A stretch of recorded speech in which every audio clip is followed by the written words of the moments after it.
my name is Mattie Book. This is my husband, Zach. Hello. We have 2 daughters. Hannah is 7, Elena is 6, and then we have a child on the way. So we got married over 9 years ago. We were pretty young. It was the best decision ever though. And when I was in my senior year of high school, I did an internship at Blossom Land Learning Center, and it's a school where there's lots of children that have pretty significant special needs.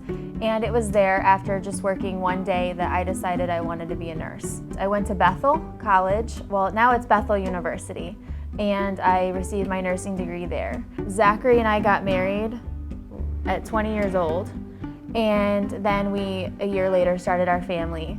I first met Mattie when we were 9 or 10, but it wasn't until after high school until we really started to connect more with each other, and we decided to kind of kindle that into a relationship. Yeah, it's pretty much been fate ever since. Marriage and kids and just doing life together, and it's been a big blessing.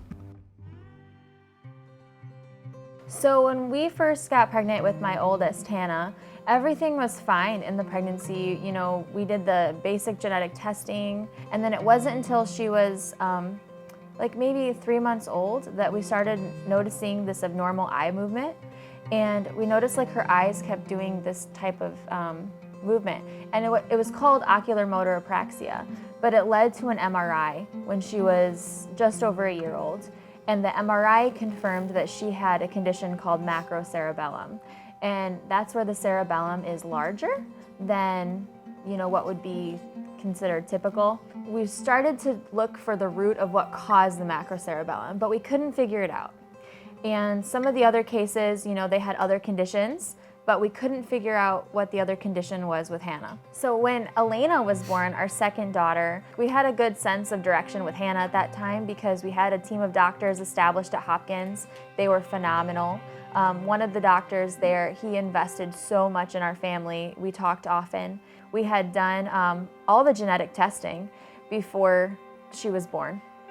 But then when she was born, she ended up in the NICU because she had this condition called transient tachypnea of the newborn, where she would breathe really, really fast. So when she went to the nursery, they saw it and then they moved her to the NICU. She was there for a few days and then the condition got better, it kind of went away. But what we didn't know was that is actually one of the first signs of Joubert syndrome. But at 6 months, she was not sitting up.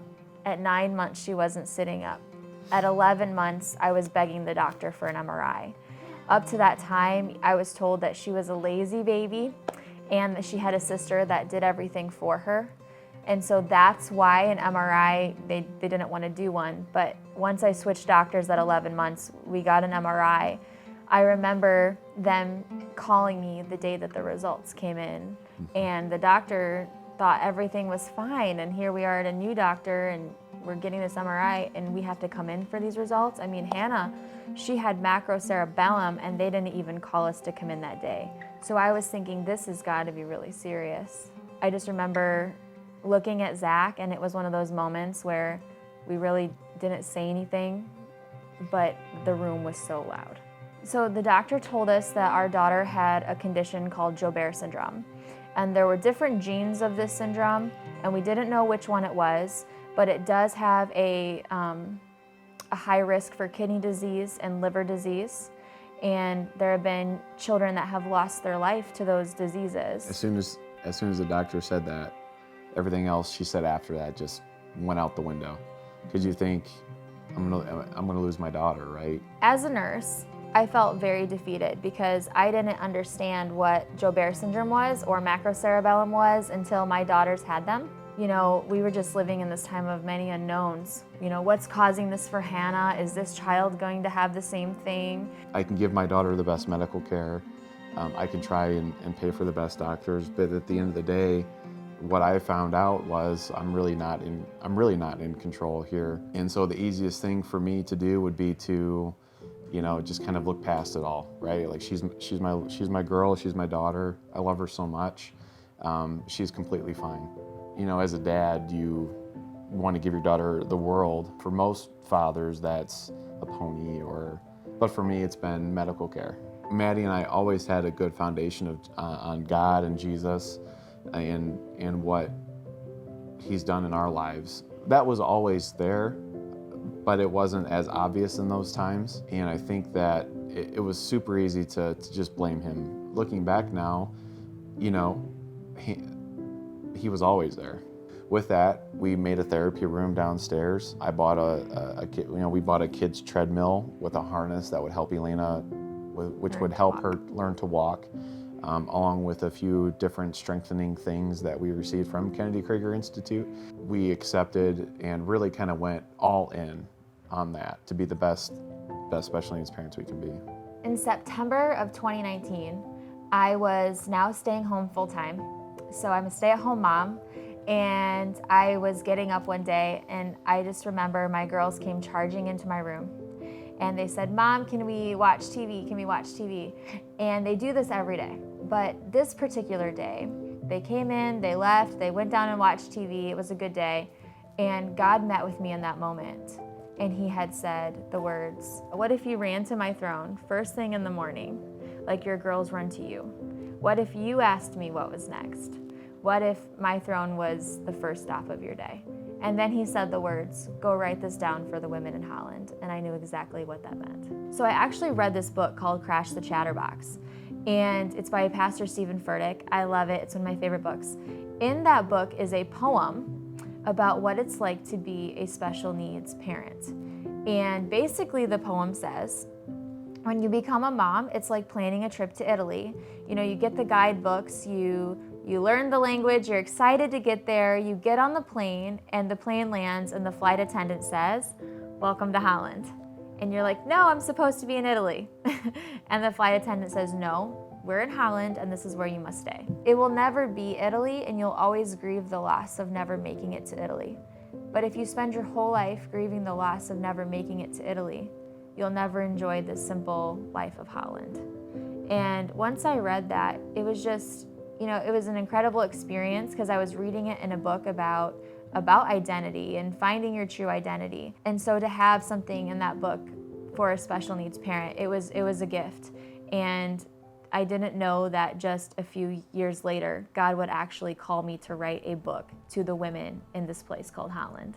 Raising Special Stars is a 16-week Bible study for moms that are raising children with special needs.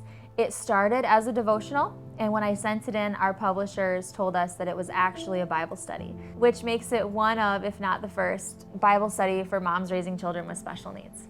We have a very unique story with both of our girls. If you're a special needs dad out there and you're wondering what you can do in your circumstance, I recommend picking up a copy of Raising Special Stars because it will help you provide your wife with the encouragement that she's desperately needing and that you're desperately needing. And this book will help walk you through some of the darkest moments in your journey. I mean, we know what you're going through. My hope is that moms that even do not have children with special needs would pick this book up and read it and get this perspective of what it's like for the moms that do have children with special needs, because what to expect when you're expecting doesn't have these scenarios that they find themselves in. They didn't plan for this to happen, and often when a diagnosis is given, they don't really know what to do. They're in the dark.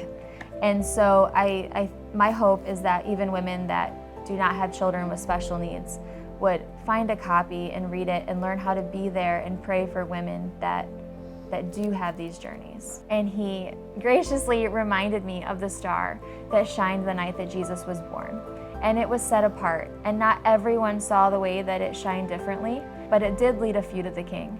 And I believe that our stories can do the same exact thing. You know, when people see that we're afraid, they're gonna see a God sustain us in times where they might not even know how they would react or how they would deal with the situation. But they're gonna see our God come through, and our stories can so often shine in a set apart, unique way that leads a few to the King.